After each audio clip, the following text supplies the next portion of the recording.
స్థానం సిద్ధపరచబడబోతా ఉంది. దేవుని కృప ద్వారా అనేక పరిచర్ల ద్వారాలు తెరవబోతా ఉంది.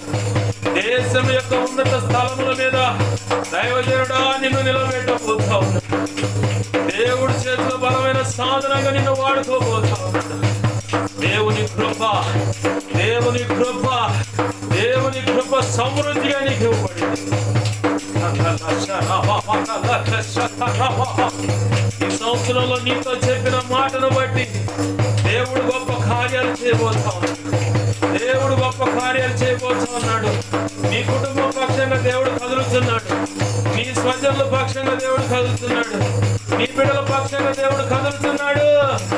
దిగులు పడమాకు తల్లి, దేవుడు నీ బిడ్డల పక్షంగా, నీ పక్షంగా కదులుతున్నాడు. దేవుడు ఇదిగో న్యాయము తీర్చి ఉన్నాడు. ఆయన తీర్పు తీర్చి ఉన్నాడు.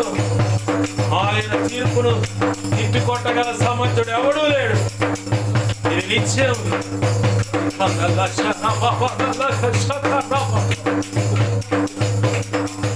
దేవుడు నీ పక్షంగా ఉన్నాడు. నీ పక్కనే ఉన్నాడు. నాకెవరు లేరు కదా అనుకుంటున్నావు. నీ పక్కనే నిలబడి ఉన్నాడు. ఇప్పుడు యేసయ్య నీ పక్కనే నిలబడి ఉన్నాడు. నిన్ను తాకుతున్నాడు. నీ మీద ఆయన కుడి చేయి ఉంది. ఆయన కుడి చేయి నీ మీద ఉంది. యేసు నామములో ఆయన నిన్ను స్వస్థపరుస్తున్నాడు. ఇదిగో ఇదే సూచన నీకు, ఇదే సూచన. ఆయన దక్షిణ హస్తం నిన్ను తాకి ఉంది. బలమైన అభిషేకం నీ మీద ఉంది. ఎందుకు పనికి రాకుండా ఉంది కదా నా జీవితం అనుకుంటున్నావు. నా ప్రభు నీ పక్కనే నిలబడి ఉన్నాడు. విధవరాల్ని కదా నాకెవరు దిక్కు అనుకుంటున్నావు. నీ పక్షంగా వ్యాఖ్యమాడుతున్నాడు. నీ బిడ్డల పక్షంగా వ్యాఖ్యమాడుతున్నాడు. దేవుడు న్యాయకర్తగా, నీతిగల న్యాయాధిపతిగా, యోధా గోత్రపు సింహంగా దిగి వచ్చాడు ఆయన.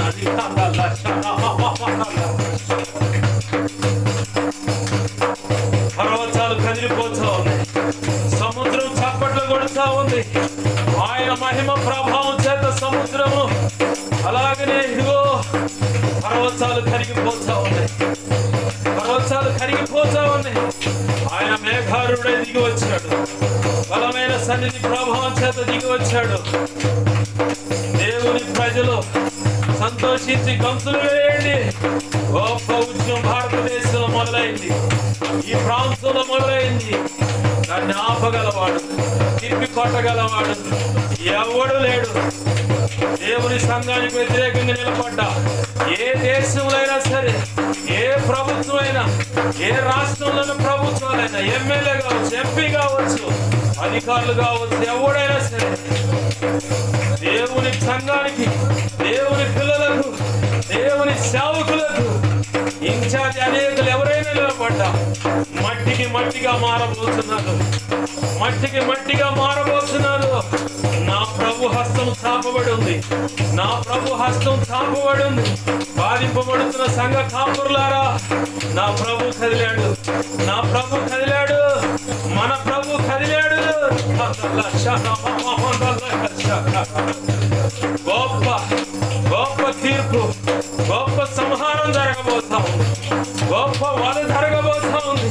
అంధకార శక్తులను లయపరుస్తున్నాడు. అలాగే వాటి చేత ప్రేరేపించబడి మధ్య ఉన్మాదం చేత తెగబడుతున్న వారికి, వారితో చేతులు కలిపిన పాస్టర్లకు కూడా, ఆ దేవుని పిల్లలు అనుకున్న వారు, కపటంగా నడుస్తున్న వారికి కూడా దేవుడు మరణ శిక్ష విధించాడు. మట్టికి మట్టిగా మారుతున్నారు. నువ్వు చేయాల్సింది ఒకటే, ప్రార్థన చేయి, కృతజ్ఞతాస్తుతులు చెల్లించు. నా ప్రభు మహిమ ప్రభావాల చేత దిగి వచ్చినాడు. మహిమ ప్రభావాల చేత దిగి వచ్చినాడు. నా ప్రభు భారతదేశంలోకి, ఈ ఆంధ్ర రాష్ట్రంలోకి దిగి వచ్చాడు. ఇదిగో ఈ పల్నాడు జిల్లాలోకి దిగి వచ్చాడు. ఈ నరసరావుపేట పట్టణంలో దిగి వచ్చాడు. ఇదిగో ఇక్కడున్న ఈ ప్రాంతంలోకి దిగి వచ్చాడు. ఈ చంద్రబాబు నాయుడు కాలనీలోకి దిగి వచ్చాడు. నా ప్రభు దైవజనుడా, నువ్వు ఉన్న ప్రాంతంలోకి దిగి వచ్చాడు. నువ్వు ఎక్కడైతే బాధించబడుతున్నా అక్కడికి దిగి వచ్చాడు. నా ప్రభు దిగి వచ్చాడు. దేవుని పిల్లలారా, మీరు ఎక్కడైతే వేదన పడుతున్నారు అక్కడ నీవున్న గృహంలోనే నా ప్రభు ఉన్నాడు. మన ప్రభు యేసు క్రీస్తు వారు ఉన్నారు. ఈ నీతిగల న్యాయాధిపతిగా మహిమ ప్రభావాల చేత యోధా గోత్రపు సింహముగా వచ్చాడు. నీ పక్షంగా నిలబడి తీర్పు తీర్చడానికి వచ్చాడు. భయపడమాక, గంతులు వేయి, చప్పట్లు కట్టు.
సమస్యల్లో నీకే విజయాన్ని ఇవ్వస్తున్నాడు దేవుడు.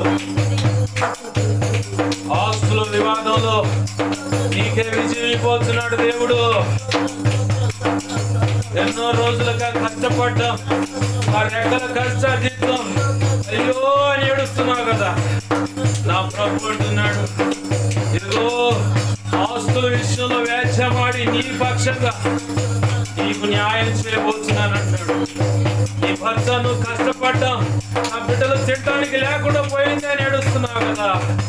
ఇదిగో అది నీ చేతులకి ఇవ్వబోతున్నాడు దేవుడు. నా బిడ్డల విషయంలో సమస్యలు ఉన్నాయి కదయ్యా, కోర్టు సమస్య అయ్యా ఏడుస్తున్నావు కదా. అవతల వాడు ఎంత దుర్మార్గుడైనా వాళ్ళ దవడ పళ్ళు విరగొట్టి మరి మట్టిగా వాడిని అప్పచెప్పి నీ బిడ్డల విషయంలో కోర్టు సమస్యల విషయంలో న్యాయం చేస్తున్నాడు. నీకు విజయాన్ని ఇస్తున్నాడు దేవుడు. భార్య భర్తల సమస్యని బాధపడుతున్నావు కదా, నా ప్రభు సమాధానం ఇస్తున్నాడు. అయ్యో నా పెళ్లి విషయంలో నా పెద్దలు ఒప్పుకోవట్లేదు అంటున్నావు కదా. ఇదిగో నీ పెద్దలతో దేవుడు మాట్లాడాడు. ప్రసవ వేదనను భయం పట్టుకొని ఉంది వాళ్ళని. నా ప్రభు తన చిత్తానుసారంగా నీకు నిర్ణయించినటువంటి వ్యక్తితో వివాహం జరగబోతా ఉంది. అది ఘనంగా జరగబోతా ఉంది. అయ్యో డబ్బులు లేవు కదా అనుకుంటున్నావు. డబ్బులు ఉన్నప్పుడు కంటే డబ్బులు లేనప్పుడే ఘనంగా ఆయన నామాన్ని ఘనపరుచుకుంటూ చేయబోతున్నాడు వివాహాన్ని. నా బిడ్డ వివాహం ఎప్పుడయ్యా అని చెప్పని ఏడుస్తున్నావు కదా. నా ప్రభు 2026 సంవత్సరంలోని తాను నిర్ణయించినటువంటి వ్యక్తి ద్వారా వివాహం జరగబోతా ఉంది. అది నువ్వు కళ్ళారా చూస్తావు. నేను చచ్చిపోతానేమో అనుకుంటున్నావు కదా. మానవ సంసారాన్ని ఎత్తుకుంటావు, నువ్వు నీ మనవాళ్లను నువ్వు ఎత్తుకుంటావు. దేవుడు నిర్ణయించినటువంటి ఆశీర్వాదకరమైన సంతానాన్ని, మగ పిల్లలైన మనవాళ్లను నువ్వు ఎత్తుకుంటావు. నువ్వు సంతోషించి ఇప్పుడు కన్నీరు గారుస్తున్నావు. అప్పుడు సంతోషకరమైన కన్నీరు గార్చబోతావు. నువ్వు కాల్చబోతున్నావు. ప్రభు నీకు ఆశీర్వాదం ఇస్తున్నాడు. దేవుడే కదులుతున్నాడు. ఈ వ్యాపార పక్షంగా దేవుడు కదులుతున్నాడు. ఉద్యోగంలో ఉన్న సమస్యల పక్షంగా దేవుడు కదులుతున్నాడు. నీ చుట్టూ ఉన్న ఇరుగు పొరుగు వారి వల్ల ఉన్న సమస్యలు బట్టి దేవుడు కదులుతున్నాడు. ఆయన ఆల్రెడీ కదిలి వచ్చి ఆ సమస్యలోనే ఉన్నాడు. యెహోవా సేనాధిపతిగా ఉన్నాడు. నీకు యెహోవా నిస్సి అయి ఉన్నాడు. యెహోవా జయ ధ్వజముగా ఉన్నాడు.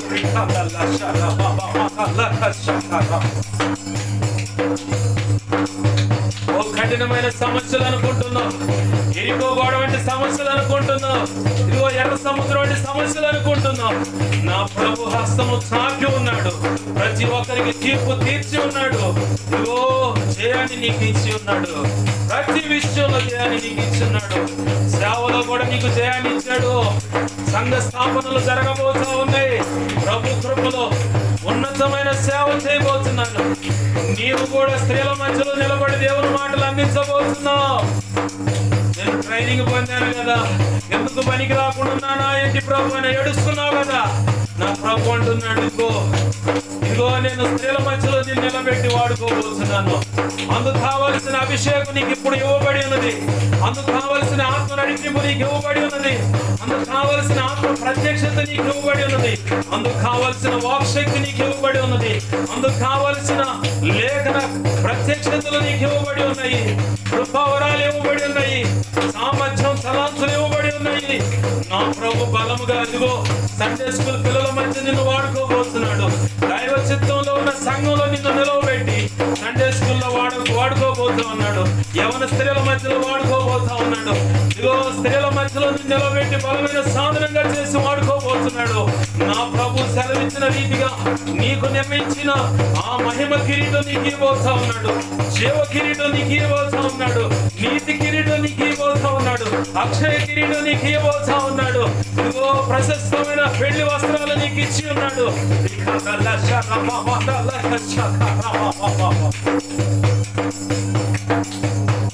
నా ప్రభు చేతులు బలమైన సాధనాలుగా మీరు వాడబడబోతా ఉన్నారు. ఇదిగో నా ఆత్మను నీ సంసారం మీద కుమ్మరించని అంటున్నాడు ఆయన. నీకు పుట్టబో వారందరినీ ఈ భూమి మీద నీ వంశం ఉంటుంది. భూమి అంతమయ్యే సమయం వరకు నీ వంశం నీ కుటుంబం ఉంటుంది. నీ వంశంలో నీ కుటుంబంలో ఉన్న వాళ్ళందరినీ నా ప్రభు దీవించబోతా ఉన్నాడు. వారిపై దేవుని ఆత్మ ఉండబోతా ఉంది. బలమైన సాధనాలుగా దేవుని పనిలో వాడబడబోతున్నాడు. ఇది నీతో చేస్తున్న నిత్య నిబంధన. దాన్ని స్థిరపరిచానంటున్నాడు ప్రభు, స్థాపించానంటున్నాడు నా ప్రభు. ఇదిగో గొప్ప ఆశీర్వాది 2026 సంవత్సరంలో మీరు చూడబోతున్నారు. ఆర్థిక ఇబ్బంది నుంచి బయటపడుతున్నారు. ఇదిగో సర్వ సమృద్ధి చేత మీరు పొలదూగబోతున్నారు. దేవుని కృపను బట్టి తన చిత్తానుసారముగా దేవుని పనిలో వాడబడటానికి ఇదిగో ఆటో ఇవ్వబోతున్నాడు దేవుడు, కారు ఇవ్వబోతున్నాడు దేవుడు. కావలసిన ధన మొత్తం నీకు ఇవ్వబోతా ఉన్నాడు. ఆయన ఉన్నతమైన సేవ చేయబోతా ఉన్నాడు. ఆయన ఉన్నతమైన సేవని ద్వారా జరిగించబోతా ఉన్నాడు. ఇతర రాష్ట్రాలకు వెళ్ళబోతున్నావు దైవజనుడా, ఇతర దేశాలకు వెళ్ళబోతున్నావు. దేశం యొక్క ఉన్నత స్థలాల మీద నిలబడి నువ్వు దేవుని మాటలు ప్రకటించబోతున్నావు. దేవుడు దేవుడు దేవుడే దేవుడే దేవుడే అంతా చేస్తూ ఉన్నాడు. నీవు నమ్మిన యేసయ్య, నీ రక్షణకర్త అయిన యేసయ్య చేస్తున్నాడు ఈ పని అంతా. ఆ పని చేయ నిమిత్తం ఈ రోజు కలిగి వచ్చున్నాడు నీ పక్షంగా నిలబడి. ఇదిగో ఆయన పని జరిగించబోతా ఉన్నాడు. సార్వత్రిక సంఘ సంస్కరణలో నువ్వు వాడబడబోతున్నావు. నీవో పుస్తకాలు సంపూర్ణంగా రాయబోతున్నావు. మాటల రచన, మాటలను బట్టి ఇప్పటికే దేవుని నామం ఘనపరచబడింది. నీవేంటో తెలిసింది ప్రజలకు, ఇంకా నువ్వు తెలియబోతా ఉంది. ఇదిగో ఈ ప్రజల మధ్యలో నిన్ను హెచ్చించబోతా ఉన్నాను, నిన్ను ఘనపరచబోతున్నాను. నేను నీ పక్షంగా ఉన్నానన్న సంగతి ఈ ప్రాంత ప్రజలు తెలుసుకోబోతున్నారు. నీ ప్రజలు కూడా తెలుసుకోబోతున్నారు. నీ స్వజనులు కూడా తెలుసుకోబోతున్నారు. దేవుడు ఉన్నతమైన కార్యం చేస్తున్నాడు. ఉన్నత కార్యం చేయబోతున్నాడు. ఉన్నత కార్యము చేస్తున్నాడు, చేసి ఉన్నాడు.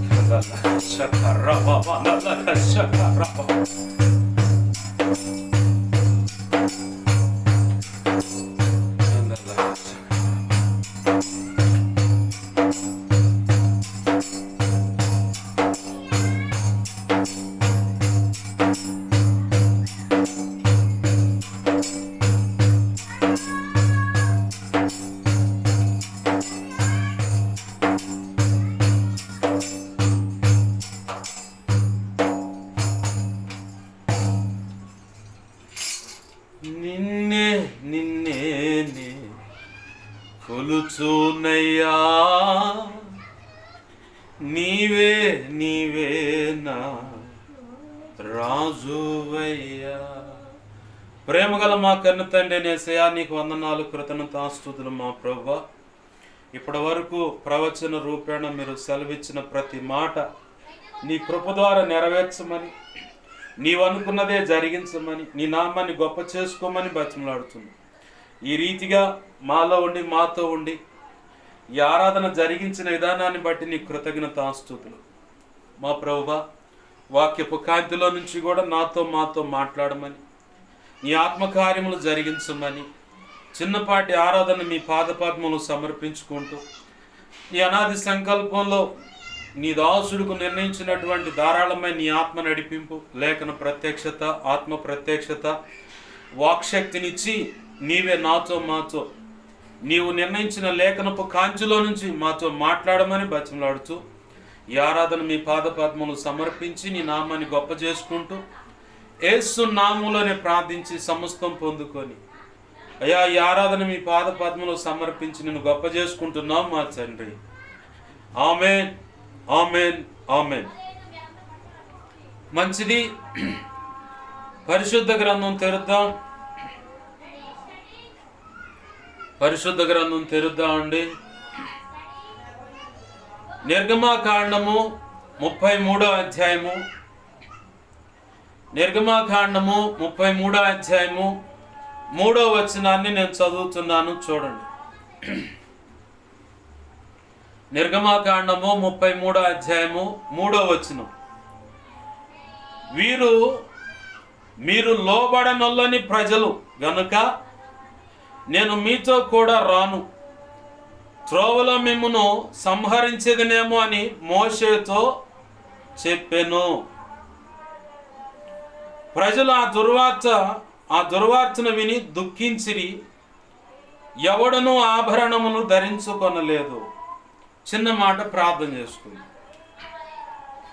ప్రేమగల మా కన్న తండ్రి యేసయ్యా, నీకు వందనాలు, కృతజ్ఞతాస్తుతులు మా ప్రభువా. ఈ లేఖనాన్ని కృపతో జ్ఞాపకం చేసుకొని ఈ లేఖనాన్ని విరవండి. లేఖనము చాటున మాకు అవసరమైన నీ శ్రేష్టమైన సంగతులు ఏమైతే ఉన్నాయో నీ ప్రజలతో, నాతో, మాతో, సమకూడిన వారితో, ఇక ముందు వినబోతున్న వారితో, ఎవరితో ఏ మాటలు నువ్వు అందించాలని నువ్వు నిర్ణయించుకున్నావో, ఏ మాటలు నువ్వు చెప్పాలనుకున్నావో ఆ నీ మాటలన్నీ బయటకు తెచ్చి నీ పక్షం వహించిన మీ దాసుని నోట ఉంచి, మీ దాసుని మీ సిలువ చాటును మరుగుపరిచి, మీ దాసుని ముఖాంతరం నుంచి మీరు కనపడుతూ అయ్యా నీవే నాతో, మాతో, అందరితో అయ్యా మీ దాసు నోటిని మీ నోటి బోరగా చేసుకొని మా అందరితో మాట్లాడమని బతిమలాడుతున్నాం. ఉపదేశాన్ని అడ్డగించాలని ప్రయత్నం చేస్తున్న దుష్టుడు, వాడి దోతలు, చీకటంధకార శక్తులు, ఇంచాది మరి ఏవైనా సరే వాటి ప్రభావాన్ని యేసునామములో బంధిస్తున్నాను. నా చుట్టూ, మా చుట్టూ నీవే అగ్ని ప్రాకారమై ఉండండి. సిలువ రక్తపు కంచె, రక్షణ కంచెన వేయండి. అగ్ని కంచెన వేసి నీ చేతిని ముందు దాచిపెట్టి నీ కృపలో అయ్యా నాతో, మాతో మాట్లాడమని బతిమలాడుతున్నాను. 91వ కీర్తన మొదటి వచ్చిన ప్రకారం నీ కృప నాకు, మాకు దయచేయండి. అయ్యా ఈ సమాజాన్ని, ప్రజలను, పసివారిని, సమస్తాన్ని మీ స్వాధీనం తీసుకో. సమస్త అల్లరి యేసునామములో బంధిస్తున్నాను. నీ భయం, నీ దాసుని భయం, అలాగే నీ ప్రజల భయం, ఈ ప్రాంతము సమస్తాన్ని యేసునామములో ఆవరించి ఉండునుగాక. నీవే కార్యము జరిగించమని, నీ చిత్తానికి వేరుగా ఎక్కడ ఎవరు ఎలాంటి ప్రయత్నం, ప్రవర్తనలు ఉన్నా నీ చేతులకు అప్పచెబుతున్నాను. యెహోవా ఈరే. దేవా కనికరించండి, సహాయం చేయండి. నీ పక్షం వహించిన నేను బలహీనుడను, ఎంత బలహీనో నీకు బాగా తెలుసు. నీ మీద అనుకున్నా నా సమస్త అవిధేయతలు, అతిక్రమ దోషాలు, పాప దోషాలు, ఆజ్ఞాతిక్రమంలో పునః క్షమించి నీ సిలువ రక్తంతో నన్ను కడిగి పవిత్రపరచు. శుద్ధ జలంతో సమస్త కీడాపరచను కొట్టివే. నీ ఆత్మ అయా ఇదిగో తండ్రి, నీ ఆనంద తైలాభిషేకం నాపై ఇంకను గొప్పగా ఉంచు. హెస్కేల్ 2వ అధ్యాయం 1-2 వచ్చిన ప్రకారం నన్ను, మమ్మల్ని చక్కగా నీ ఆత్మతో నింపి నిలబెట్టి మాతో మాట్లాడమని అపోస్తుల కార్యం 4వ అధ్యాయం 27 నుంచి దేవ 31 వచ్చిన ప్రకారం, యెషయా 51:16, 81వ కీర్తన 10 వచ్చిన 2వ భాగాన్ని బట్టి, మత్తయి 10వ అధ్యాయం 1 వచ్చిన 7-20 వచ్చిన ప్రకారం యా ఇదిగో తండ్రి నాతో, మాతో దేవ కృప నాకు దయచేయండి, మాతో మాట్లాడు. ఇర్మియా 1వ అధ్యాయం 9, 10, 18, 19 నీ కృప దయచేయమని, సమస్త విషయాలు నువ్వు తోడు నడిపి సహాయము చేయమని యేసయ్య నామంలోనే ప్రార్థించి సమస్తం పొందుకొని నీకు కృతజ్ఞతాస్తుతులు చెల్లించి, లేఖనాన్ని బట్టి కూడా కృతజ్ఞతాస్తుతులు చెల్లించి నీ చేతులకు సమస్తాన్ని అప్పచెప్పుకున్నాం మా తండ్రి. ఉపదేశాన్ని నన్ను, మమ్మల్ని నీకు అప్పచెప్పుకున్నాం మా తండ్రి. Amen, amen, amen. మంచిది. సమకూడిన నా మాటలు వింటున్నా, ఈ వీడియో ద్వారా వింటున్నా, ఇక ముందు వినబోతున్నా వింటున్నటువంటి ప్రతి ఒక్కరికి కూడా ప్రభు అయిన యేసుక్రీస్తు వారి పేరిట నా హృదయపూర్వకమైన వందనాలు. అందరికీ వందనాలు. నా మాటలు కొంచెమే ఉండాలని ఆశపడుతున్నాను. ఎందుకంటే విస్తరించి మాట్లాడాలనే ఆలోచన, ఆశ అయితే నాకైతే లేదు. కానీ పరిశుద్ధాత్మ దేవుడు తన చిత్తం అయితే మరి ఆయన మాట్లాడతాడు. ఆశ కలిగిన ప్రాణాన్ని తృప్తిపరిచే దేవుడు. ఆమెన్, హల్లెలూయా. లేఖన భాగాన్ని మరొక మారు జ్ఞాపకం చేస్తాను. చూడండి, నిర్గమాకాండం 33వ అధ్యాయం 3వ వచనంలో రాయబడిన మాట, మీరు లోబడనొల్లని ప్రజలు గనుక నేను మీతో కూడా రాను, త్రోవలో మిమ్మును సంహరించుదునేమో అని మోషేతో చెప్పెను. ప్రజలు ఆ దుర్వార్తను విని దుఃఖించిరి, ఎవడునూ ఆభరణములను ధరించుకొనలేదు. చిన్న మాట మీతో పంచుకోవాలని ఆశపడుతూ ఉన్నాను. పరిశుద్ధాత్మ దేవుడే మాట్లాడేది. నేనైతే నా సొంత మాటలు నేను మాట్లాడను, నాకు అవసరం లేదు కూడా. ఇక్కడ గమనించండి, వీరట లోబడనొల్లని ప్రజలట.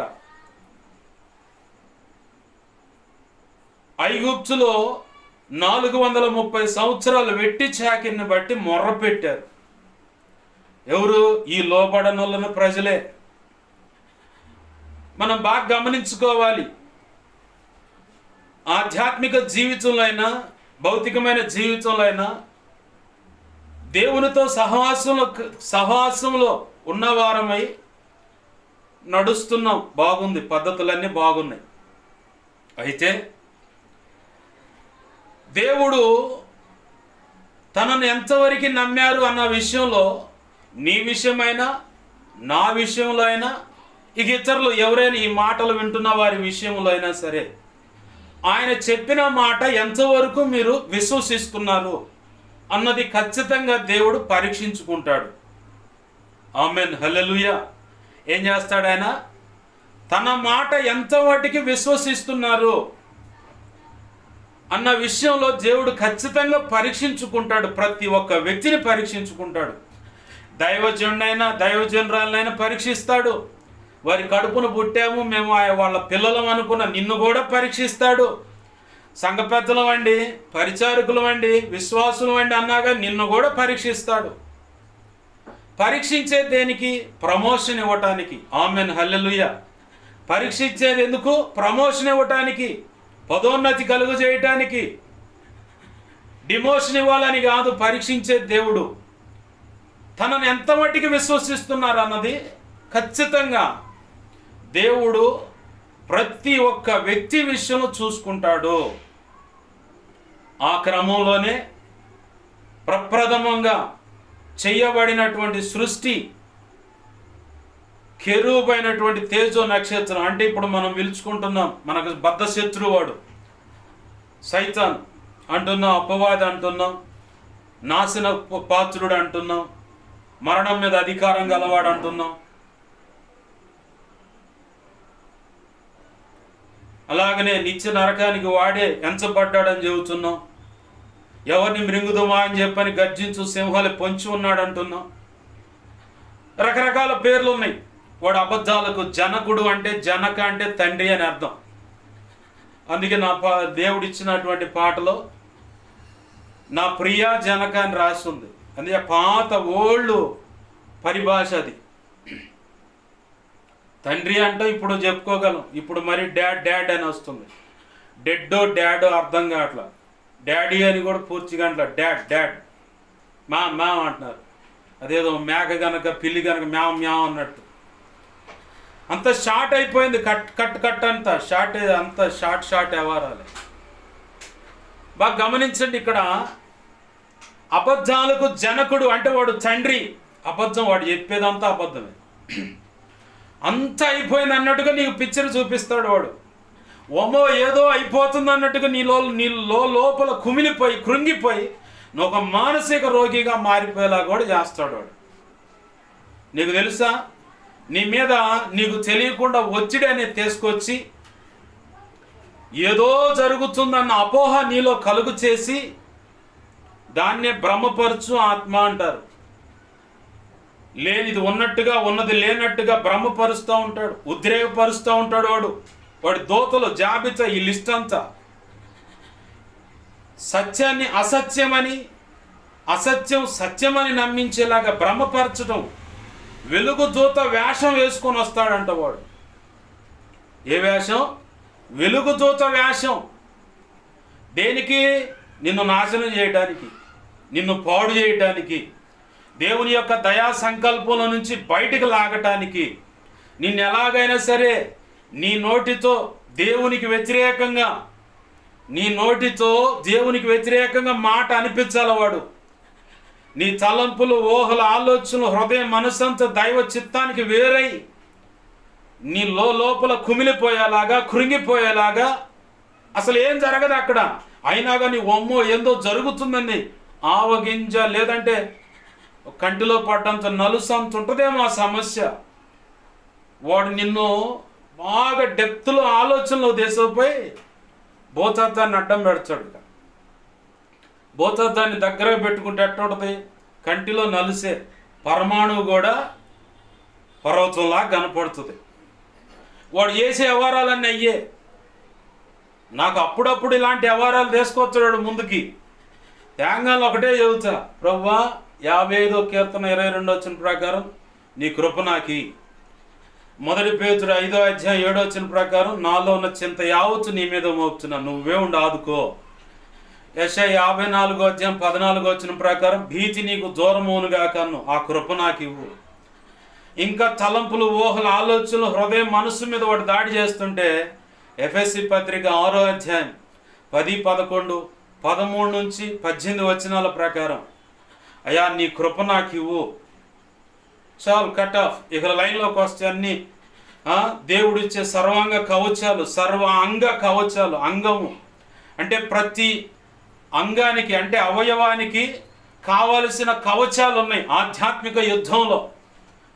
సైతానుగా డైరెక్ట్గా నీ మీదకి వచ్చి దాడి చేయడు. మన పితరులైన ఈ అరణ్య యాత్రలు ఇప్పుడు చదువుకున్న ఆ ఇశ్రాయేలీల మీద కూడా డైరెక్ట్గా వచ్చి దాడి చేయలేవాడు. ఎలాగైనా సరే దేవునికి వ్యతిరేకంగా రేపాలు వాడు. రేపి అవసరం కొంచెమే, ఏంటిది? అవసరం కొంచెమే, కొద్దిదే. ఆ కొద్ది అవసరం కూడా వీళ్ళకి ఎలా ఉందంటే, మాకు ఎవడు తీర్చలేడండి ఈ సమస్య, ఈ అవసరము, ఈ సమస్యను ఎవడూ తీర్చలేడు, ఈ అవసరాన్ని ఎవడూ తీర్చలేడు, అంత గొప్పది ఇది అనే భ్రమలో నిన్ను బ్రతికేలాగా చేస్తాడు. ఇజ్రాయేల్ ప్రజలను కూడా అలానే చేశాడు వాడు. సైతాను నిన్ను డైరెక్ట్గా కొట్టడండి, అది బాగా గుర్తుపెట్టుకోవాలి. నువ్వు కొంచెం సంధించావంటే వాడు డైరెక్ట్గా నీ హృదయం అనే సింహాసనం మీద ఆసీనుడు అవ్వాలన్నదే వాడి తపన. తండ్రి అయిన దేవుడు ఎవరు సమీపించరని తేజస్సులోకి ఒక్క ఆయన పోయి వస్తా ఉండు ఆయన అడుగుతూ ఉన్నాడు. కాలుచున్న రాళ్ల మధ్యలో ఈ కెరూబు. యెహెజ్కేలు గ్రంథం 28వ అధ్యాయమా 14వ అధ్యాయమా? 28వ అధ్యాయం 14వ అధ్యాయంలో ఉంది ఆ మ్యాటర్. అక్కడ ఉంటుంది, కాలుచున్న రాళ్ల మధ్య సంచరించు ఓ కెరూబు అని రాసి ఉంటుంది. 28వ అధ్యాయము 14వ వచనం కాడ కనపడుతుంది. అది కాలుచున్న రాళ్ల మధ్య సంచరించు అంటే నడిచే ఓ కెరూబు. ఎవడంటే సైతాన్ గాడు. అక్కడ పోయి ఆలోచన చెప్పాడు స్త్రీ యొక్క నిర్మాణాన్ని. ఎవరి నిర్మాణం? ఆడపిల్ల ఇలా అందచందాలుగా ఉండాలని, పునరుత్పత్తి వ్యవస్థ ఆమెలో ఉండాలని వాడిచ్చిన సలహాల ప్రకారమే దేవుడు నిర్మాణం చేశాడు. ఏంది దేవుడు అట్టగొడ చేస్తాడంటే, ఒక తప్పుడు శత్రువుకు అవకాశం ఇచ్చి వాడి నాశనాన్ని వాడి అనుభవించేలా చేస్తాడు దేవుడు. అది సైతాన్ గాడైనా లేదా నీ విషయంలో ఎవడైనా పగ ప్రతీకారాలు పెట్టుకుని ఏదో చేస్తా ఉన్నారనుకో, ఎంత తెలియగలవాడైనా సరే ఎక్కడో చోట ఇరుక్కొని ఉంటాడు వాడు. దైవ చిత్త ప్రకారం, దేవుడిచ్చిన జ్ఞానం ప్రకారం నడిపించబడ్డవాడు ఎక్కడ ఇరుక్కోడు, దేవుని పాద సన్నిధిలోనే సాగిలపడతాడు. ఆమెన్, హల్లెలూయా. ఏంది ఈ సైతాను గాడు ఇచ్చిన ఆలోచన చొప్పున ఆడపిల్ల నిర్మాణం జరిగింది. ఎందుకో తెలుసా? ఫ్యూచర్లో వాడి ప్లానింగ్ ఉంది కాబట్టి. అయితే దేవుడు గత, ప్రస్తుత, ఇక ముందు జరగబోయే సంగతి ఆయనకు తెలుసు. దాన్నే భూత, వర్తమాన, భవిష్యత్ కాలం బాగుగా ఎరిగిన దేవుడై ఉండి ఆ సమస్యల నుంచి తన సొత్తైన ప్రజలను ఎలా జాగ్రత్త చేసుకోవాలో ఆయనకు బాగా తెలుసు కాబట్టి, ఏమండి, తన సొత్తైన ప్రజలను ఎలా జాగ్రత్త చేసుకోవాలో ఆయనకు బాగా తెలుసు. ఎందుకంటే ఈ తెలివితేటలు ప్రదర్శిస్తున్నవాడు ఎవరు సమీపించరని తేజస్సులో ఉన్నటువంటి తండ్రి అయిన దేవుడు నిర్మాణం చేసుకుంటేనే వచ్చినోడు. ఎవరు? తండ్రి అయిన దేవుడు నిర్మాణం చేసుకుంటే వచ్చినోడే వీడు. అయితే వీడిని కొన్ని వేల సంవత్సరాలు పరీక్షించాడు. వాటితో పాటు ఇంకా కొంత సమూహాన్ని చేసి కొన్ని వేల సంవత్సరాలు పరీక్షించి ఒక అవకాశం ఇచ్చాడు. అసలు నా మాట ఎంతవరకు నమ్ముతారు అని. అప్పటికే నిత్య చీకటి అనేది తండ్రి అయిన దేవుల్లో ప్రవేశించాలని ప్రయత్నం చేస్తూ ఉంది, కానీ కుదరట్ల, రక్షణ వలయం ఉంటాను బట్టి. అయితే కొన్ని వేల సంవత్సరాలు మనం టూకీగా అనుకున్నా అంటే ఒక 100 సంవత్సరాలు. మనకి ఎగ్జాంపుల్ కింద భూమి మీద కూడా ఇంకొక ఆయన ఉండే పెద్ద ఆయన, మన మూల పితృరాలు. వాడిని కూడా అంతే 100 సంవత్సరాలు సుమారు దేవుడు సహవాసం చేశాడు. నన్ను ఎంతవాటికి నమ్ముతున్నారని చూసుకున్నాడు. అపవాదికి అవకాశం ఇచ్చాడు. బీటుగా పడిపోయారు. అటు దేవలోకంలో కొంతమంది, అలాగనే భూలోకంలో ఆ ప్రారంభ దంపతులు పడిపోయారు. పరీక్షించాడు దేవుడు, నా మాట ఎంతవరకు వీళ్ళు విశ్వసిస్తున్నారు అని. పరీక్షిస్తే అక్కడ దేవలోకంలో కొంతమంది పడిపోయారు. మెయిన్ అనుకున్నవాడు కూడా పడిపోయాడు. ఆ తర్వాత భూమి మీద మెయిన్ అనుకున్నటువంటి ఈ దంపతులు కూడా పడిపోయారు. కానీ అక్కడ పరిష్కారం చూపించాడు ప్రభు. ఇక్కడ భూమి మీద కూడా పరిష్కారం. ఏంటయ్యా పరిష్కారం అంటే, యేసు ప్రభు వారు శిలువ మీదకి వచ్చి నీ కొరకు నా కొరకు ప్రాణం పెట్టి 3 రోజులు సమాధి చేయబడి 3వ దినాన పునరుద్ధానుడై లేచాడు. కాబట్టి ఆ రక్తాన్ని విశ్వసించి రక్షణ బాప్తీస అనుభవంలోకి వచ్చిన వ్యక్తికి ఆ బంధకట్ల నుంచి విడుదల, నిత్యత్వంలో స్థానము, తండ్రి అయిన దేవునితో సమాధానం. ఆమెన్, హల్లెలూయా. ఇది లేని ప్రజలు చాలా కోకొల్లుగా ఉన్నారు. ఈ మార్గం చెప్పని వాళ్ళు వేల్పులుగా, అంటే పూజలు అందుకుంటున్న పేరుగాంచినటువంటి వ్యక్తులు చాలామంది ఉన్నారు. నేను నీ పాపం నిమిత్తమే నేను మరణిస్తానని చెప్పిన వాడు ఎవడు లేడు. ఎవడు కర్మకు వాడే బాధ్యుడు అన్నారే తప్ప, ఇదిగో నీ విమోచకుడగు యెహోవా, ఇజ్రాయేలీయుల దేవుడైన యెహోవా, నీవు నా సొత్తు, భయపడమాకన్నవాడు ఎవడూ లేడు. ఆయన ఒక్కడు మాత్రమే ఉన్నాడు. ఆమేన్, హల్లెలూయా. ఆయన సజీవుడై ఇదిగో ఇప్పుడు నీతో పాటు నీ దగ్గర కూడా ఉన్నాడు. ఆమేన్, హల్లెలూయా. భయపడాల్సిన పని లేదు. ఎందుకంటే ఆయన రక్తంలో కడగబడ్డావు, విమోచింపబడ్డావు. ఇక ప్రతి చర్య ఆయనదే ఉంటుంది కాబట్టి శత్రువు కావచ్చు, వాడి దూతలు కావచ్చు, ఇంకేది ఏవైనా కావచ్చు, నీ మీద దాడి చేయాలంటే ఆయన దాటి రావాలి. ఆమేన్, హల్లెలూయా. అయితే నువ్వు చేయాల్సిన పని ఒకటి ఉంది. ఆయన ఎదుట నువ్వు యథార్థంగా బ్రతకగలిగితే, నీ భక్తి సాధన ఏదో నువ్వు చేసుకుంటూ వెళ్ళగలిగితే, ప్రతిదీ ఆయన చేతులకు అప్పచెప్పి నడవగలిగితే, నా ప్రభు ఖచ్చితంగా ప్రతి విషయంలో పరిష్కారము, సమాధానము, సకల ఐశ్వర్యాలతో కూడిన ఆశీర్వాదము, ఇహ పరమందు కూడా అన్ని విధాల దీవెన, ఆశీర్వాదాలు నీ వశము చేస్తాడు. ఆమేన్, హల్లెలూయా. అర్థమైందా?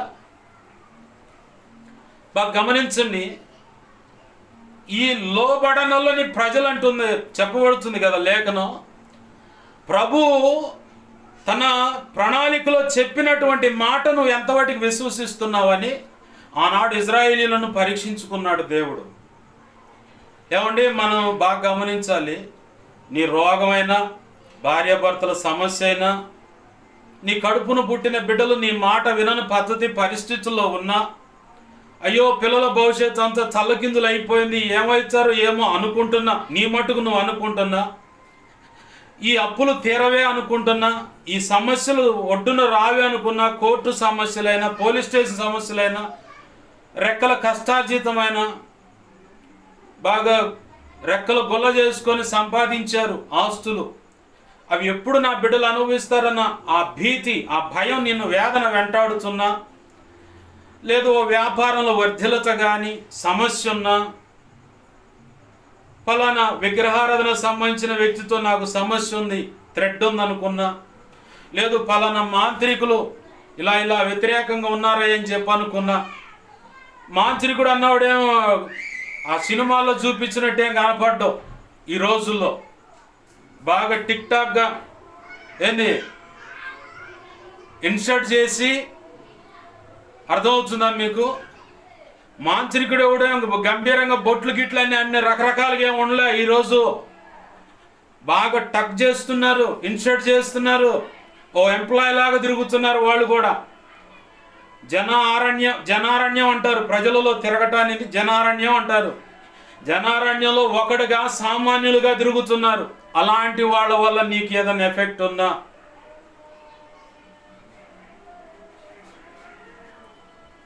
ఫరో యొక్క చెరబంధకాల నుంచి విడిపించిన దేవుడు, ఒకప్పుడు శాప బంధకాల నుంచి నిన్ను విడిపించిన దేవుడు, సైతాను చెరబంధకాల నుంచి విడిపించిన దేవుడు, ఐగుప్తులో మన పితరుల విషయంలో 10 అద్భుతాలు చేసి బయటకు తెచ్చిన దేవుడు ఈరోజు నీ విషయంలో చేయడా?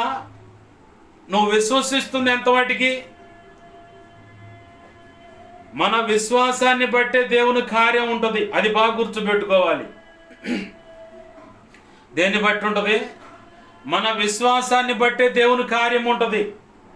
యెహోషువ అన్నాడు, పొద్దుగూకుతా ఉంది, యుద్ధం జరుగుతూ ఉంది. దేవుని సన్నిధిలోకి వెళ్ళిపోయి సాగిలపడి, ప్రభువా ఆ చంద్రుడిని, ఆ చంద్రుడును సూర్యుడిని అలా ఆగమని చెప్పు, యేసు నామములతో అలా ఆగండి అని చెప్పనగానే చంద్రుడు సూర్యుడు ఆగిపోయారట. శాస్త్రవేత్తలు తల్లకిందులే తన్నుకుంటున్నారు, ఒక్కరోజు తేడా వస్తుందని ఇప్పటికీ కూడా. దేవుడు తన దాసుని మాట విని సూర్యుడును చంద్రుడును అట్లా ఆపేశాడు. అలా ఆపటాన్ని బట్టి ఆ రోజు యుద్ధంలో ఇజ్రాయేలీలకు జయం ఇచ్చాడు. ఆమెన్, హల్లెలూయా. మరి ఈరోజు నువ్వు ఎంతవాటికి విశ్వసిస్తున్నావు? అంటే ఆ రోజుల్లో అంటే పాస్టర్ గారు ఆ భక్తి, ఆ వ్యవహారం అంతా అది అసలు మాకంత లేదండి, అంత డెప్త్లో విశ్వాసం లేదు, అంత డెప్త్లో నిరీక్షణ లేదు, అంత డెప్త్గా ప్రార్థన లేదు, విజ్ఞాపన లేదు, వాక్యము చదివే అనుభవం కూడా లేదు. అరాకొర ఏదో అంటే నువ్వు సరిగ్గా నిలబడితే ఆ కొంచాన్ని వాడుకొని గొప్ప చేస్తాడు నా ప్రభు. ఆమెన్, హల్లెలూయా. గొప్ప కార్యాలు జరిగిస్తాడు. ఏ మనుష్యుడు కూడా అతిశయించకుండాలని, ఆడపిల్లలైనా మగవాళ్ళైనా, ఆడవాళ్ళైనా మగపిల్లలైనా, నువ్వు ఎవరైనా సరే, నీకు నువ్వు అతిశయించి లూసిఫర్ గాడికి ముత్తాతమ్మ కాకుండా ఉండటానికే ఆ కొంచెంలోనే నిలకడగా నిలబడు. ఆ కొంచెం విశ్వాసం, ఆ కొంచెం నిరీక్షణ, ఆ కొంచెం ప్రార్థన, ఆ కొంచెం విజ్ఞాపన, ఆ కొంచెం వాక్యముతోనే నువ్వు నిలబడు కరెక్ట్గా. మిగతాది ఆయన ఫుల్ఫిల్ చేస్తాడు. ఆమెన్, హల్లెలూయా. మిగతా విషయం ఆయన బలపరిచి వాడుకుంటాడు నిన్ను ఆయన సేవలో. నువ్వు నిలబడు ఊరక. మనం బాగా గుర్తుపెట్టుకోవాలి. ఇక్కడ ఇజ్రాయేల్ ప్రజల గురించి ఆయన అంటున్నాడు, వీరు లోబడనల్లని ప్రజలు. అంత ఘోరమైన మాట తన పిల్లల విషయంలోనే దేవుడు మాట్లాడుతున్నాడు, అన్యుల విషయంలో కాదండోయ్. క్రీస్తు రక్తాన్ని ఆశ్రయించని వారు కాదు, క్రీస్తు రక్తాన్ని వారి మీద ప్రోక్షింపబడి నీట ముంచు బాప్తీసు అనుభవం నుంచి బయటకు వచ్చినటువంటి వారితోనే దేవుడు మాట్లాడుతున్నాడు. మరి అలా లేదుగా పాష గారంటే, ఆ రోజుల్లో సున్నత్ అనే నిబంధన ద్వారానే, ఆ సున్నత్ జరిగినప్పుడు రక్తం ఒలుకుతుంది. ఆ రక్తాన్ని బట్టే ఆయన నిబంధన చేసుకున్నాడు.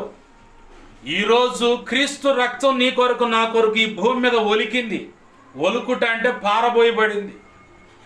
ఏంది? ఆ రక్తంలో నువ్వు బాప్తీసు అనుభవానికి వస్తే నువ్వు కూడా నూతన నిబంధన సంబంధమైన ఇజ్రాయేలీవే. ఆమెన్, హల్లెలూయా. కాబట్టి నువ్వు బాగా అర్థం చేసుకోవాలి, ఇక్కడ దేవుడు తన ప్రజలతో మాట్లాడుతున్నాడు. ఈరోజు నేను దేవుని పిల్లనయ్యా, దేవుని పిల్లగాడినయ్యా, దేవుని బిడ్డనయ్యా, దేవుని కుమార్తెనయ్యా, కుమారునయ్యా అని చెప్పుకుంటున్నావు కదా, నాకే ఈ సమస్యలు ఎందుకు, నాకే ఈ పరిస్థితులు ఎందుకు, నాకే ఇలా ఎందుకు జరుగుతుందని, నా కుటుంబ విషయంలోనే ఎందుకు, మేము ఎక్కడ అడుగుపెట్టినా కానీ ఇంతే ఎందుకు అని చెప్పంటే, ఒకటి బాగా గుర్తుపెట్టుకో. మొదటిగా దైవ చిత్తానికి వ్యతిరేకంగా ఎక్కడైనా నువ్వు బ్రతికి ఉన్నా, భక్తి సాధన దైవ చిత్తానికి వేరుగా నువ్వు ఒకవేళ ఎక్కడైనా భక్తి సాధన ఉంటే సరి చేసుకో. దేవునికి నచ్చనటువంటి ఆ ప్రత్యక్ష గుడారంలో తీసుకురావాల్సిన అగ్ని కాకుండా వేరొక అగ్నిని తీసుకొచ్చారు. ఎవరు వాళ్ళు తెలుసా? అహరోనుకి 4 పిల్లలు ఉన్నారు. 4లో మొదట 2 మగపిల్లలని దేవుడు అహరోనుకి సహకారులుగా ఉంటారు. ఒకవేళ అహరోను కాలం చెల్లిపోతే, అంటే ప్రభునందు నిద్రిస్తే, తన తర్వాత వాళ్ళు యాజకులుగా ఉంటారని మోషే చేత ప్రతిష్ఠింపబడ్డారు. పిల్ల చేష్టలు కాదు, పిచ్చి పిచ్చి వ్యవహారాలు కాదు, దేవుని చిత్తానికి వేరైనటువంటి అగ్నిని, అన్య అగ్ని అన్నాడు, వేరైన అగ్ని. ఆ వేరైన అగ్నిని తీసుకొస్తే దేవుడు అంతే మొత్తాడు. మొత్తటం అంటే ఒక గుద్దు కొత్తటం అన్నమాట. అలా మొత్తబడి చచ్చినోడు ఇంకోడు కూడా ఉన్నాడు. దావీదు ఎవడు అండు, ఎవరైనా లాభాలు కాదు, నాబాలు. పేర్లు తేడా ఉంటాయి, దగ్గరగా అర్థం వచ్చేలాగా ఉంటూ కనపడతాయి. నాబాల్ అనే ఒక ఆయన, లాభానేమో యాకోబుల మామ. నాబాల్ అనే ఒక ఆయన ఉండు, నాబూత్ అనే ఒక ఆయన ఉండు ఏలియా కాలంలో. పేర్లని దగ్గరకు ఉంటాయి అన్నమాట. నాబాల్ అనేవాడు ఏంది, దావీదు ఎవడు రాండు అంతే. బిర్రుగా తాగి కదా, తాగిన చెక్క దిగిన తర్వాత చెప్పింది పెళ్ళం, ఆయన భార్య ఏం చెప్పింది, దావీదు అడిగిచ్చేదో సహాయం చేయనన్నామంట, మొత్తాన్ని వేసుకొని వచ్చిండు, మధ్యలో నేను పోయి ఎదుర్కొని, అయ్యా పొరపాటుని క్షమించని సుబుద్ధి గల అబిగయల్ సాగిలపడి వెళ్ళిపోయి పచ్చలాడితే, నువ్వు రాకపోతే మాత్రం నీ ఇంట్లో ఒక మగదిక్కే ఉండేవాడు కాదు, మొత్తాన్ని లేపేసేవాడు నన్ను దావీదు. ఒకవేళ దేవుని ఉగ్రత ఉంటే ఇంట్లో ఎవరైనా సరే ఒకళ్ళు సాగిలపడితే ఖచ్చితంగా నా ప్రభు తప్పిస్తాడు.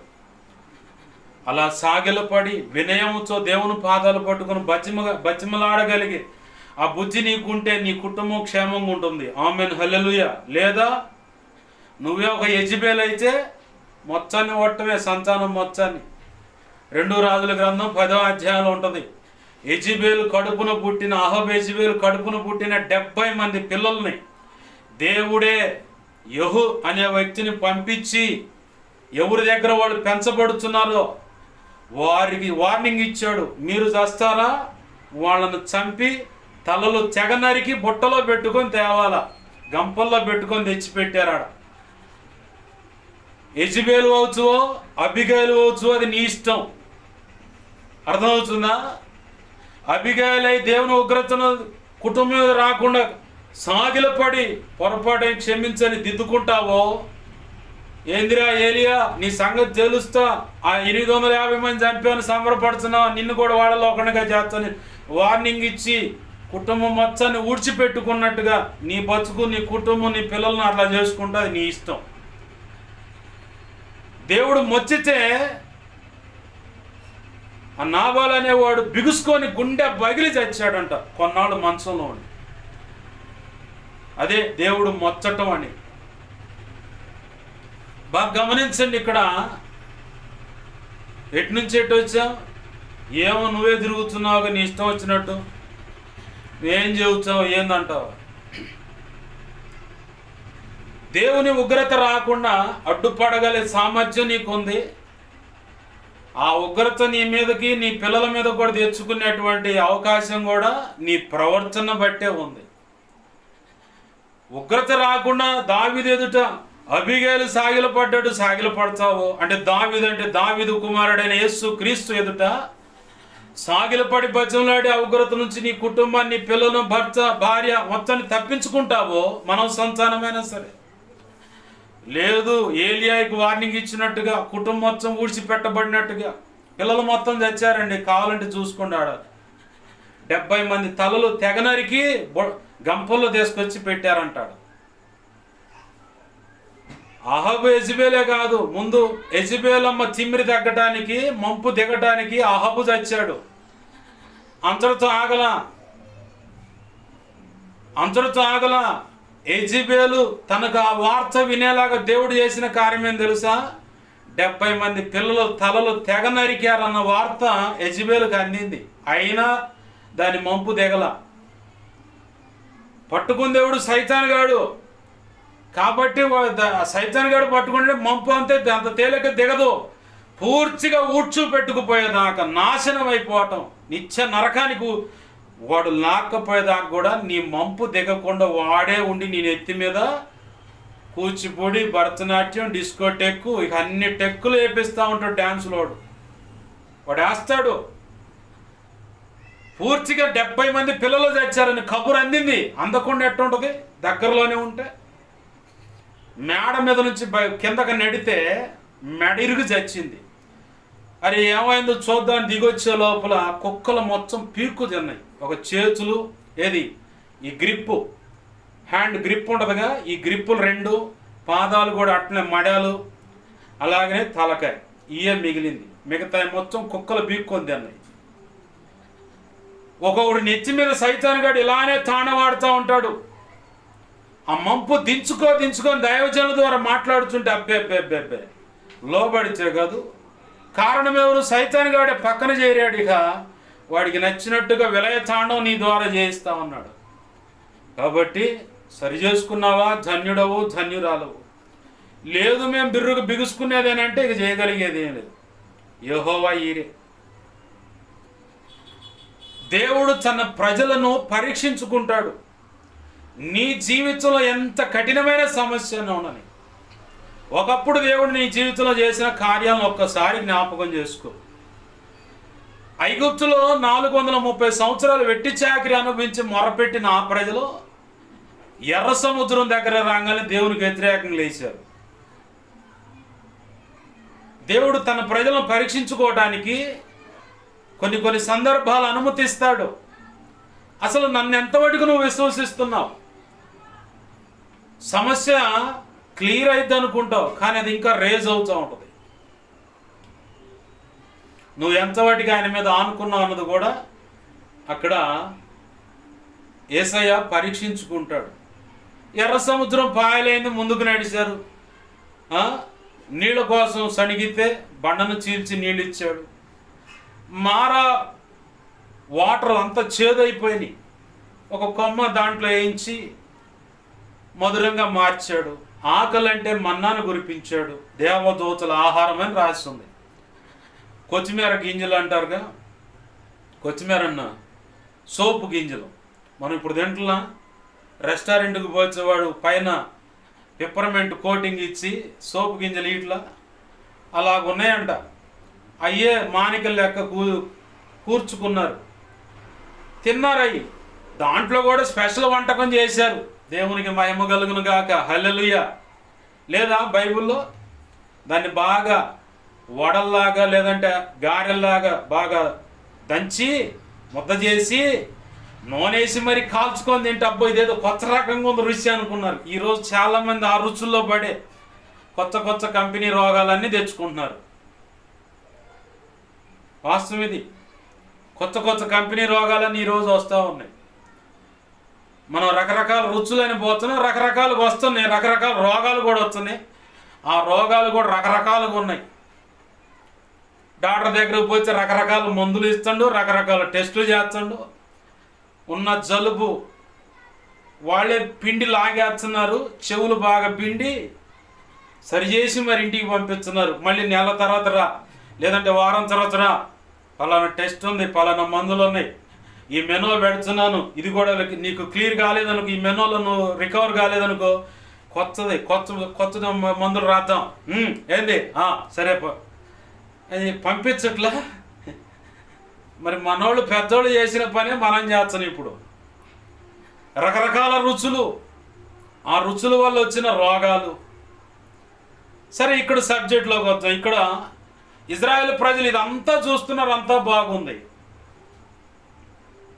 సీనాయి పర్వతం దగ్గరకు రాగానే ఏం చేశారు పెద్ద మనుషులు? రే అహరోను, మావి మిరియాము, ఏడి మీ తమ్ముడు 40 రోజులైంది, వాడితో పాటు మధ్యలో ఒకవేళ నూను కుమారుడు నూను వచ్చి ఉండొచ్చు. మాయ్ ఒరే అహరోను, మిరియాము, మా ఓడు యెహోషువ ఏడి? మిమ్మల్ని నమ్ముకొని వచ్చి వాడు ఆడికి పోయిండు. ఆ మోషేగాడు పోయి 40 రోజులు కొండెక్కిండు, అసలు ఉండో పోయిండో తెలియదు. వాణ్ణి నమ్ముకొని మా పిచ్చోడు చెక్కలోడు లాగా వెనకాల పడిపోయిండు వాడు కూడా. ఈరోజు సేవకు సహకారులుగా రమ్మంటే చాలామంది తెలివిగలవాళ్ళు మాట్లాడుతుంటారు. తెలివిగలవాళ్ళు మాట్లాడుతుంటారు సేవకుడు అనుసరించడం వల్ల వచ్చే లాభం ఏందని చెప్పని. నేను చెప్పనా, మాట్లాడినోళ్ళు అందరూ తెక్కలోళ్ళుగా మారిపోయారు, కానీ ఏమి చేతగాని వారిగా మారిపోయారు. కానీ మోషే దేవుని మీద ఆనుకున్నాడు, మోషే మీద యెహోషువ ఆనుకున్నాడు, కానీ యెహోషువ ఎక్కడ కూడా సిగ్గుపరచబడలేదు. ఆమేన్, హల్లెలూయా. బాగా గుర్తుపెట్టుకోవాలి.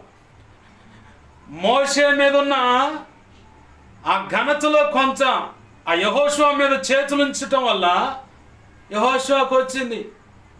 ఆల్రెడీ దేవుడు సర్టిఫై చేశాడు. నాయనా యేసయ్యా, నువ్వు రమ్మంటున్నావు కదా, తీసేసుకుంటానంటున్నావు కదా, మరి నా తర్వాత నాయకుడు ఎవరంటే కాపర్లేని గొర్రెలు అవుతారు ఈ ప్రజలు. మరి ఎవరు నాయకుడు అని అడిగితే, నీ పక్కనే ఉండయా మోషే, నీకు అర్థం కాకుండా నీ పక్కనే ఉండు. ఎవరు ప్రభువా? కాలేబా, లేకపోతే యెహోషువనా? ఆ 70 మంది పెద్దలు ఎవరైనా ఉన్నారా అంటే యెహోషువనే, నా ఆత్మను పొందినవాడు అన్నాడు. ఆమేన్, హల్లెలూయా.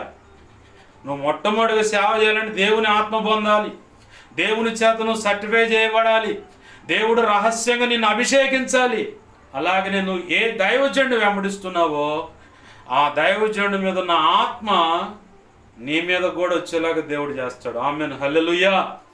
దైవజనుడిని వెంబడించటం వల్ల నీకు నష్టమే లేదు. యెహోషువకు నష్టం వచ్చిందా? మోషే తర్వాత నాయకుడే ఇజ్రాయెల్ ప్రజలందరినీ నడిపించాడు. ఆమేన్, హల్లెలూయా. సబ్జెక్ట్లోకి వద్దాం. మోషే ఏడు అంటుంటే అక్కడ కూడా దేవుని కోపాన్ని రేపారు. దేవుని కోపాన్ని రేపితే దేవునికి అడ్డంగా పోయి మోషే అడుగుతున్నాడు, అయ్యా తాడుకో తట్టుకోయ్యా, కొంచెం ఓపిక పట్టయ్యా, అయ్యా వాళ్ళకి ఏదైనా జరిగితే నీకు అపకీర్తి వచ్చుద్దయ్యా, నీ నామానికి అవమానం వచ్చుద్దయ్యా, దయతో ఓపిక పట్టయ్యా, నీకు క్షమించాయంటే అప్పుడు ఆగాడు. అక్కడ కూడా ఒక మాట చెప్పాడు, ఇప్పుడు ఏదైనా ఇదైతే ఆగొచ్చేమో కానీ ఇలా ఖచ్చితంగా కనాను దేశానికి మాత్రం పోనీను, దారిలోనే వైనం చేస్తాను. ఎవరిళ్ళు? ఆయన స్వకీయ సాంపాద్యం అని చెప్పుకున్నటువంటి ప్రజలు. చంటి బిడ్డను తల్లి ఎలా అయితే కౌగిట్లో ఎత్తుకొని వస్తుందో, పక్షిరాజు ఎలా అయితే తన పిల్లలను రెక్కల మీద ఎత్తుకొని వస్తుందో, అలా తీసుకొచ్చుకుంది నా పిల్లలయ్యే వాళ్ళు అన్న వారి విషయంలోనే దేవునికి వ్యతిరేకంగా సణిగితే, దేవునికి వ్యతిరేకంగా బ్రతికితే, దేవుణ్ణి నమ్మకపోతే మొత్తాన్ని తుడిచిపెట్టాడు. 30 లక్షల మంది అనే పండితులు లెక్కేశారు. 6 లక్షల కాల్బలం అంటే యుద్ధానికి రెడీ రా అన్నటువంటి సైన్యం ఉన్న ఇజ్రాయేలీలు అరణ్య యాత్రలో చంపబడ్డారు. కారణం ఏందో తెలుసా? ఆయన నమ్మలేదు కాబట్టి. అప్పటికి అవసరానికి యూజ్ అండ్ త్రో అన్నట్టుగా వారు యేసయ్యను ఉపయోగపెట్టుకున్నారు కాబట్టి ప్రతి సమస్యలో రాంగలు ఎమ్మడే సనగటం, ఏడవటం, గందరగోళం చేయటం. మరి అంతకుముందు ఏం చేసావు? నీ రెక్కల కష్టంతో నీ సొంత బుద్ధి తెలివితేటలతో ఏమన్నా సమస్యను పరిష్కరించావా? లేదే. నువ్వేమన్నా నీ కుటుంబాన్ని కట్టావా? లేదే. నీ దాంపత్య జీవితాన్ని ఏమైనా ఫలభరితంగా మార్చుకున్నావా? లేదే. నీకు చేత కాదుగా. ప్రభు కృప మీద ఆధారపడితే ఆయన ఇచ్చిన తెలివితేటలను బట్టి, ఆలోచనలను బట్టి దాంపత్య జీవితాన్ని కట్టుకుంటున్నావు, కుటుంబాన్ని కట్టుకుంటున్నావు, పిల్లల భవిష్యత్తు నిర్మాణం చేసుకుంటున్నావు, వ్యాపారం చేస్తున్నావు, వ్యవసాయం చేస్తున్నావు, రియల్ ఎస్టేట్ చేస్తున్నావు, సంఘ నిర్మాణం జరిగిస్తున్నావు, సంఘ క్రమాలు జరిగిస్తున్నావు, ప్రభు చిత్తంలో నిర్ణయించబడిన వారిని ప్రయోజకరమైన పాత్రలుగా సిద్ధపరుస్తున్నావు. ఆయన నామ ఘనత కొరకే హస్తాన్ని నూనె పోసి అలా చేతుల నుంచి హస్త నిక్షేపణ ఇస్తున్నావు, అధికారం ఇస్తున్నావు. నీ జ్ఞానమా, నీ తెలివితేటలా, నీ ప్రావీణ్యతనా, నీ నేర్పరితనమా, నీ నిపుణతనా, లేకపోతే నైపుణ్యతనా? ఏ కారణం ఏముంది నీకు? ఏమీ లేదు. నువ్వు ఆల్వేస్ జీరో. ఇప్పటి వరకు ఏదైనా నడిచిందంటే ఆయన కృపే. ఆయన చేయబట్టి అడుగులు పడుతున్నాయి, ఆయన చేయబట్టి బండి నడుస్తూ ఉంది, ఆయన చేయబట్టి పోషణ వస్తుంది, ఆయన చేయబట్టి రక్షణ వస్తూ ఉంది, ఆయన చేయబట్టే శత్రు దాడి లేకుండా బతికి బట్టగడుతున్నావు. ఆయన ఉండబట్టే, యెహోవా సేనాధిపతిగా ఆయన ఉండబట్టే శత్రువు నీ మీద జయం పొందలేకపోతున్నాడు. అంధకార శక్తులు లయమవుతున్నాయి. ఈ లోకంలో చెప్పబడుతున్న ఏవైనా నీ మీద దాడి చేయాలని వాటి ముందు ఎవడైనా కూర్చొని, ఏ ఆడకూతురైనా ఏ మగవాడైనా వాటి ముందు కూర్చొని వాటిని కదిలిస్తున్నా ఆయన చూడబట్టే సాగిలపడుతున్నాయి వచ్చి నీ ఎదుట. మొదటిగా యేసయ్య ఎదుట, తర్వాత నీ ఎదుట కూడా సాగిలపడుతాయా. దానియేలు పక్షంగా దేవుడు వెనకాల వచ్చి నిలబడ్డాడు. దానియేలు అంటున్నాడు, నా దేవునికి ఎదుట యథార్థంగా ఉన్నాను కాబట్టి ఆయన దూత వచ్చి నన్ను తప్పించింది. నీ ఎదుటి కూడా నేను యథార్థంగానే ఉన్నాను కదా రాజా అనగానే రాజు గుండె పగిలింది.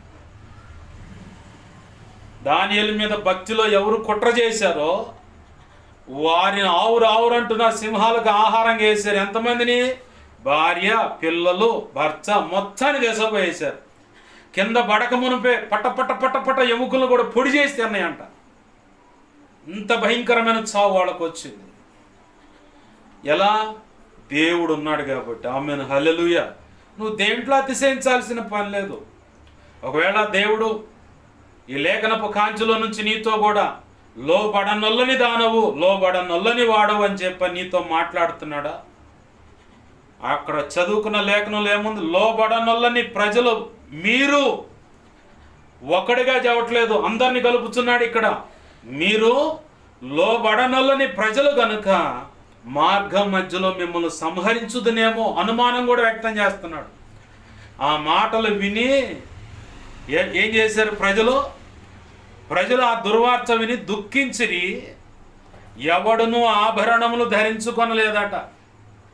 సంతోషించాలని, గొప్పగా బతకాలని ఏమీ లేవు. మొత్తం మీకు పక్కన పడేసి దేవుని సన్నిధిలో వారిని వారు తగ్గించుకొని బతిమలాడుకొని, ఎక్కడైనా అతిశయించుంటే, ఎక్కడైనా బుద్ధిహీనంగా అడుగులు వేస్తుంటే, ఎక్కడైనా నీకు నచ్చని భక్తి చేస్తుంటే అయ్యా దయతో క్షమించు అని చెప్పని ఆయన పాదాలు పట్టుకొని, ఈరోజు మనం గనక ఈ లేఖనపు కాంతిలోంచి ఆయన మాట్లాడుతున్న విధానాన్ని బట్టి ఆయన పాదాలు పట్టుకోగలిగితే నువ్వు ధన్యుడవు, ధన్యురాలవు. లేదు నా జ్ఞానం నా తెలివితేటలు అంటే మొత్తం తీసి పక్కన పెడతాడు. అది కూడా బాగా గుర్తుపెట్టుకోవాలి. చదువైన పక్కన పడేస్తాడు. నీ ఆరోగ్యం అనుకుని విర్రవిగి కండపుష్టిని బట్టి, నరాలు బలాన్ని బట్టి, అందచందాలను బట్టి విర్రవిగావా, అవి కూడా తీసి పక్కన పెడతాడు. ఆయనకు తెలుసు ఎట్ట తీసి పక్కన పెట్టాలి. పేరు ప్రఖ్యాతులు, రాజకీయ, మతం, అహం, జన బలం, గర్వం, ఇలాంటివి ఉన్నాయి, మొత్తం తీసి పక్కన పెడతాడు. చేస్తాడు ఆయన. నెబుకద్నెజరు అనే రాజు ప్రపంచ చక్రవర్తి అతను. అట్లాంటోడే తన రాజభవంతులో ఒకరోజు ఇట్లా బాగా బిర్రుగా బిగుసుకొని ఈ వైభవంతం నాది కదా అండు పీకి పక్కన పెడితే 7 కాలాలు అంటే 7 సంవత్సరాలు మంచుకు దడిశాడు, ఎండకి ఎండాడు, వానకు దడిశాడు, గోర్లు పెరిగాయి, జుట్టంతా అట్టకట్టకపోయింది, పశువుల్లో పశువుగా మారిపోయి గడ్డి వేశాడు. తిరిగి 7 సంవత్సరాల తర్వాత అంటే 7 కాలాలని ఉంది అక్కడ. తిరిగి మారు మనసు పొందితే అప్పుడు మానవ బుద్ధి వచ్చిందంట. అప్పుడు అంటున్నాడు ఆయన, రాజ్య అధికారం ఇయటమైనా దాన్ని పీకి పక్కన పడేయటమైనా ఆకాశం మందలి ఆ మహాదేవుని యొక్క వశమై ఉన్నది అన్నాడు. ఆమెను, హల్లెలూయా. నువ్వు విర్రవీగితే రాజకీయాన్ని బట్టి అధికారం ఉందని, నేను ఆ ఉద్యోగం ఈ ఉద్యోగం అని చెప్పని విర్రవీగితే మొత్తం మీకు పక్కన పెట్టి జీరో చేసి ఏంది మరి చెప్పు అంటాడు ఆయన. నువ్వు ఎంత ప్రయత్నం చేసినా ఎవడు ఉద్యోగం వీడు, నువ్వు ఎంత ప్రయత్నం చేసినా చదువులో పాస్ కావు, ఫెయిల్ అవుతానే ఉంటావు. సంవత్సర కాలాలు వ్యర్థమవుతుంటాయి తప్ప, తల్లిదండ్రుల రెక్కల కష్టార్జితం వ్యర్థమైపోతూ ఉంటుంది తప్ప, నువ్వు ఎంత ప్రయత్నం చేసినా ఆయన చిత్తానికి వేరుగా, ఆయనకు నచ్చని బ్రతుకుతూ ఆయన చిత్తానికి వేరుగా ఏదైనా చేయాలని నువ్వు ప్రయత్నం చేస్తే ప్రతి చోట నీకు అవమానము, నిందలు, వేదనలు, కన్నీరు, అవి చెప్పలేం, ప్రసవ వేదనలు అంత ఘోరంగా ఉంటుంది. కాబట్టి ప్రభు ఎప్పుడైనా మాట్లాడంగా వెంటనే సరెండర్ అవుతాను. నేను పిచ్చి పిచ్చి ప్రయత్నాలు చేయను, పిచ్చి పిచ్చిగా ఆలోచనలు కూడా చేసుకోను. ఆయన చెప్పాడా ఓకే, కాదండా నువ్వు ఎంత కోటి రూపాయలు ఎదురుపెట్టినా నేను అడిగాను, వద్దంటే పొరపాటును కూడా అడిగాను. ఎందుకంటే దరువు ఎలా ఉంటుందో నాకు బాగా రుచి ఎరిగున్నాను కాబట్టి, దరువు ఎలా ఉంటుందో తెలుసు, శాపం ఎలా ఉంటుందో తెలుసు, అలాగనే ఆశీర్వాదం ఎలా ఉంటుందో తెలుసు. ఆయన నమ్మి అడుగులు వేస్తే ఆయనలో నుంచి ప్రసరించేటువంటి ఆ నెమ్మది, సమాధానం ఎలా ఉంటుందో కూడా నాకు తెలుసు. ఆమెన్, హల్లెలూయా. దేవుని పాదాలు పట్టుకుందాం, మర్యాదగా ఆయనకు సరెండర్ అవుదాం. ఆయన చెప్పినట్టు అడుగులు వేస్తే నీకు మేలు, నీ కుటుంబానికి మేలు, నీ పిల్లలకు మేలు. అలాగే సంఘ సేవ పరిచయం, నీకు సంఘం సేవలో కూడా మేలు.